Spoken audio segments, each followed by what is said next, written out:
starting off with a little bit of Miley. What is going on, boys and girls? I'm coming at you guys with a little bit of an update video. So this video is going to cover a bunch of things, which is why the title is kind of weird. I posted on Snapchat yesterday, what should I talk about for tomorrow's videos? Got a bunch of little ideas and compiled them all into one big one. So first of all, thank you to everybody who follows me on Snapchat. If you don't follow me on Snapchat, it'll be right here on the screen. Make sure to add me. You get cold start videos like the one at the beginning of this video. I'd say probably 3 or 4 times a week. Let's talk about the S4 for a little bit, and we'll talk about a couple other things. The first thing is, when I posted my integrated engineering tune videos, which if you didn't know, I got the S4 tuned by Integrated Engineering. I'm stage 1 with no DSG tune. All the mods are in the bottom of the description, by the way, as in every video, just in case you didn't know or you're new to the channel. I emailed Pete from Integrated, who's the CEO who does all their tuning, and I asked what kind of power numbers can I expect from this because you guys wanted answers. Now, from the factory, they make 333 horsepower and 325 torque at the crank, quoted from Audi. It's probably a little bit higher than that. Audi tends to underrate their power numbers. Pete said that on the integrated in-house dyno, so that does not mean every dyno, the integrated dyno is also a hub-mounted dyno, as in you have to take the wheels off and the dyno mounts directly to the hub of the car. Now, generally with hub dynos, you'll see a little bit higher of a power number. I'm not sure if they are adjusting for that or not, but Pete says on their in-house dyno, on a stage 1 tune, at the 6,300 RPM OEM shift point, which is where DSG auto upshifts, they see about 350, he actually said 351 wheel horsepower on average. So figure maybe 20 less wheel horsepower because it's a hub dyno versus a dyno where you keep the wheels on.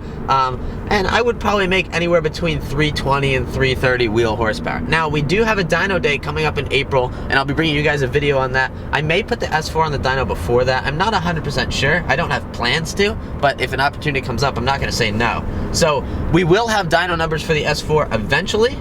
I just don't know them right now. So Pete from Integrated says 350 wheel. I would say probably 330 is the number that I'm gonna see on like a Mustang dyno, maybe 320. Now that's pretty impressive to go from 333 crank to 330 wheel. That's a big bump. People are also asking about miles per gallon with the tune. I believe I covered that a little bit in the tune review video. Over the past 6,160 miles, I have averaged 22.4 miles to the gallon. I do a lot of highway driving to and from work, and I usually see between 25 and 26 miles a gallon. Since I've been tuned, I've saw it drop down a little bit, like 23, 24, but that may just be because I can't keep my foot off the gas pedal.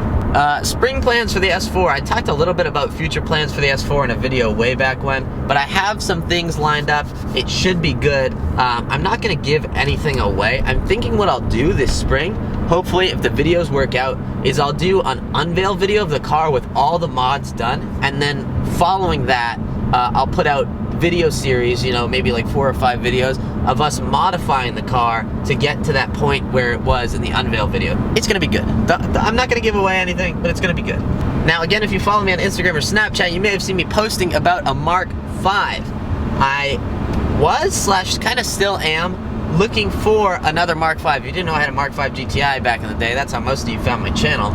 I've been hunting around on Facebook Marketplace and Craigslist and trying to find another Mk5. Now, I'm not buying an R32, a lot of you commented that. I'm not buying a GTI and I'm not buying a GLI. What I want is a really, really cheap 2.5 liter 5-cylinder Jetta. Now what I want that for is as a daily to drive to and from work. I do about 70 miles a day, and the miles are piling up real quick on the S4.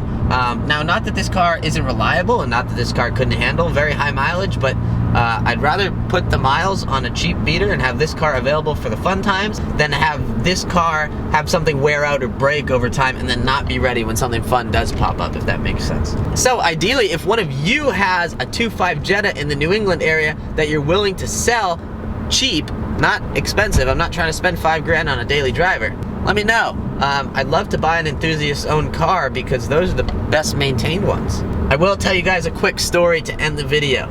I went yesterday to Western Mass with Powen, and we were looking for a 2.5 Jetta, and this guy said, I have a mint one, it's perfect, blah, blah, blah. We show up, the car's actually pretty nice. The interior's immaculate, it's got 212,000 miles on it, which is quite a bit, but he wasn't asking that much money for it, so I was like, okay, I'll check it out. So, it looks kind of promising. We go out, we take it for a drive, and the first bump I hit, it sounds like a shotgun went off in the back left corner of the car. Then we hit another little bump in the road.